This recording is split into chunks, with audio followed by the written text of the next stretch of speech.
Section 28. Mahamate Bodhisattva then asked the Buddha, "In the sutras, the Bhagavan says that the Tathagata is intrinsically pure, endowed with 32 attributes, and present in the bodies of all beings, and that, like a priceless jewel wrapped in soiled clothing, the ever-present, unchanging Tathagata is likewise wrapped in the soiled clothing of the skandhas, dhatus, and ayatanas, and stained with the stain of the erroneous projections of greed, anger, and delusion, and that this is what all Buddhas teach.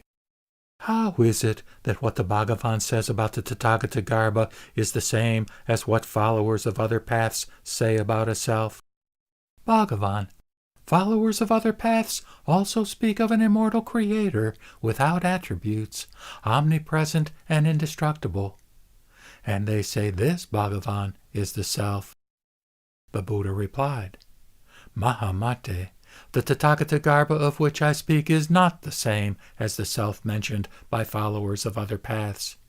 Mahamate, when I speak about the Tathagata, sometimes I call it emptiness, formlessness, or intentionlessness, or realm of reality, Dharma nature, or Dharma body, or nirvana, what is devoid of self-existence, or what neither arises nor ceases, or original quiescence, or intrinsic nirvana, or similar expressions.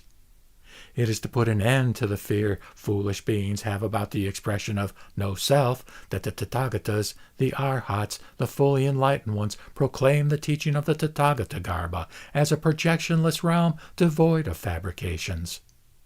Mahamate, Bodhisattvas of the present and the future should not become attached to any view of a self.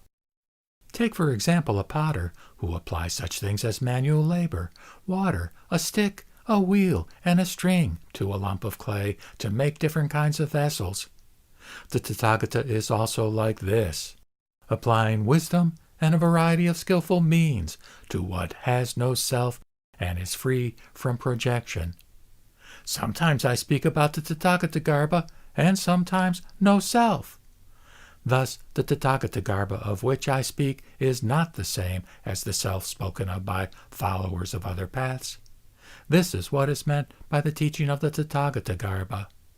The Tathagata is taught to attract those members of other paths who are attached to a self, so that they will give up their projections of an unreal self and will enter the threefold gate of liberation and aspire to attain unexcelled, complete enlightenment forthwith. This is why the Tathagatas, the Arhats, the fully enlightened ones speak in this manner about the Tathagata. To speak otherwise would be to agree with the followers of other paths. Therefore, Mahamate, in order to avoid the views of followers of other paths, you should rely on the selfless Tathagata. Section 29. The Buddha then repeated the meaning of this in verse. A continuous person in the skandhas, conditions and motes of dust, the creation of a powerful Lord, projections of nothing but mind.